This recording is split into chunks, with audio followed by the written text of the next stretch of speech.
Kaiser, and I'm also a student chef at Mount San Antonio College. And I'm going to be doing a little yakisoba demo for you, which is shirataki style.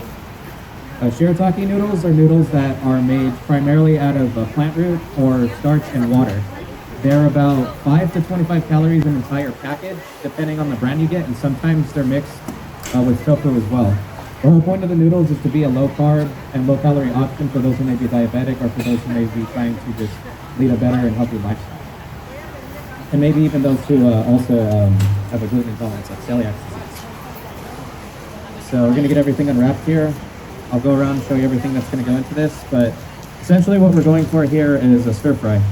Yakisoba is just a fancy term for stir fry. Yaki meaning fry, and soba is just a style of noodle.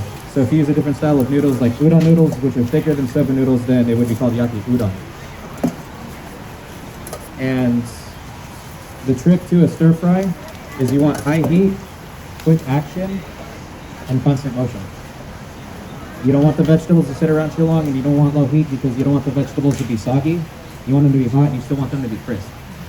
So we're going to start off with the oil right here. I recommend canola or vegetable oil, and we're going to put some on. Now when you're working with a stir fry, you want to use a lot of oil. So don't be afraid to be generous. And again, just real quick, we're going to start off with the onions here.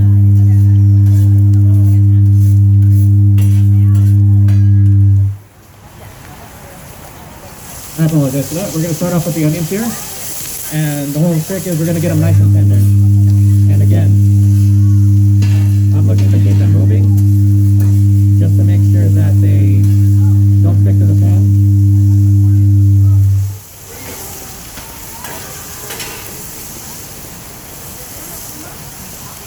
Yes? Okay. So I'm consistently moving the onions because this is high heat. We don't want them to burn too much. I mean, a little color on them is nice, but you know, they shouldn't look completely done.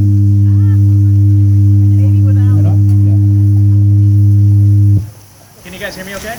Yeah. Okay, perfect. We'll go like that. So yeah, I'm just working with the onions, just getting them a little tender. And again, plenty of oil, constant motion. This will help prevent sticking, and this will help them from completely caramelizing and burning. And then once the onions are a little loosened, then we can add in the mushrooms. And if the pan or anything that you're using starts to look dry, don't be afraid to add more oil. Again, don't be afraid to be a little generous with the oil, because you want to make sure nothing sticks, and you want to make sure that it's enough to keep everything, I guess you can say, lubricated, which will help it from burning a lot faster. And when you're using you're not typically going to use something like this. You're going to use a big frying pan, or you're going to use a wok. And you want the pan to be big enough to let everything make contact with the surface, but not enough where everything is piling up, because the trick is you want it touching the oil, you don't want them steaming. And again, with the mushrooms right here, we're just cooking these until they get a little bit tender, a little bit meaty, so you can just spread it out, and then we can just give it another little flip. We just keep going with it. We're probably going to lose a little as it goes, but that's okay. It'd be like that sometimes. And from the look of this, there seems to be plenty of oil for right now, but once we have the next one in, then we'll probably use a little bit more oil. Okay, so this is looking pretty good. So now we can add a little bit more oil. And then next we'll go for the carrots. When you're using the carrots, another trick with the stir fry, especially if you're using noodles, yakisoba comes from Japan, and in Japan they use chopsticks for most of their things. So you want all of your vegetables to be big enough to be picked up with your chopsticks. I mean, obviously if you're using a fork, then it doesn't really matter, but just for the authenticity of it with the carrots, you can do what's called matchstick julienne, where you're just cutting the carrots into a matchstick shape. Or you can just use a bag of shredded carrots too if you're lazy and don't feel like doing that. I know sometimes you come home from work and you're tired and you just want to relax, or you just want to throw together something simple. So then that's where this comes in handy. And then too, make sure all of your cuts are as even as possible, because if some are thin and some are even, you got to wait for the bigger parts to cook, and then the thin ones are going to suffer in the process. Now these are very thin, so they don't take long to make whatsoever. So the last step here is we're going to add the cabbage. Now with the cabbage, we don't want to get this cabbage like soft and soggy. We just want it to be wilted. Get the cabbage in there. Get that another toss like so. And you can see how it's starting to come together. Noodles are nice. I mean, I like a big bowl of ramen. I like a big bowl of like Alfredo, spaghetti, anything like that. But a lot of those put emphasis on the noodles themselves. With yakisoba, you are putting emphasis on the noodles somewhat, but you want a little bit more focus on what's going into it, all of the vegetables and everything, because that's what makes it come together and look nice. You can add meat to this too. This is a vegan recipe right here, but if you're gonna do meat, make sure it's thinly sliced, and that's the first thing you're gonna throw into the oil. And once the meat is about halfway done, then you can add the onions and then take it from there.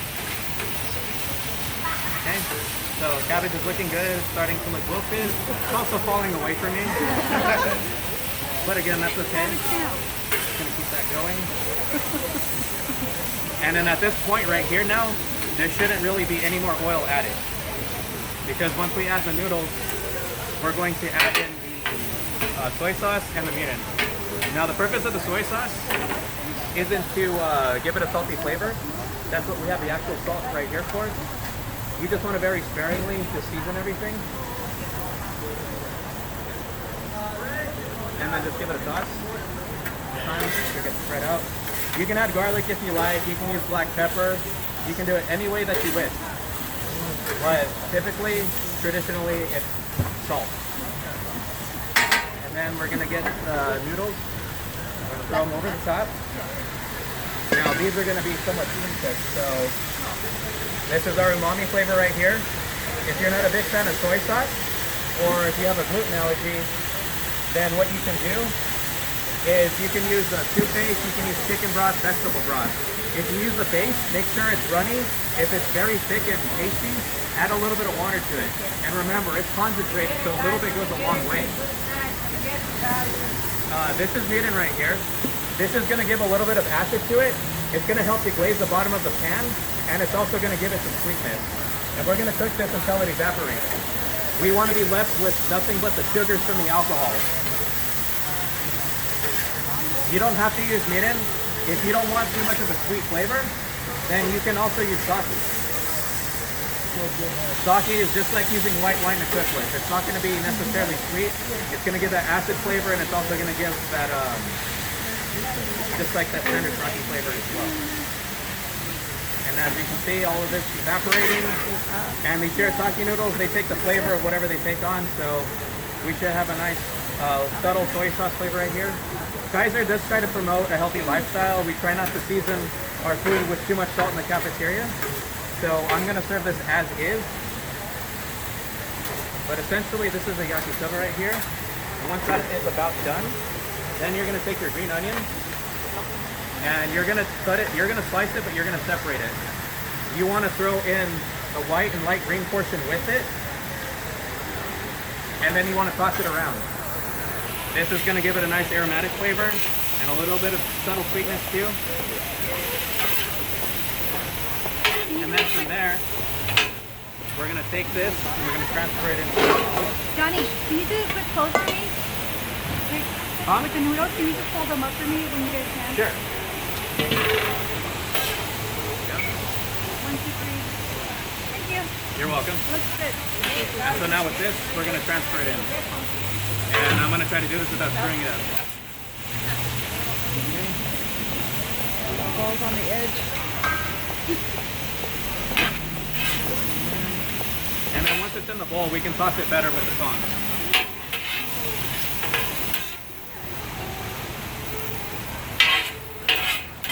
Okay. And optionally, you can top this with mayonnaise and red pickled ginger. I know the mayonnaise probably sounds a little far-fetched, but trust me, I've gone to plenty of restaurants that do it. It's amazing. It adds that extra level of mouthfeel and creaminess. And then, if I were to plate this, that's where the other half of the green onion comes from, the darker portion. You can slice them at an angle, which is called on the bias. And you just put a nice little mound in the middle. And then with the remainder, you can kind of just sparingly sprinkle around. It looks a lot better when you've got the mayo and the red ginger with it, but this is essentially what we're going for right here. And now I would like to offer you guys a sample.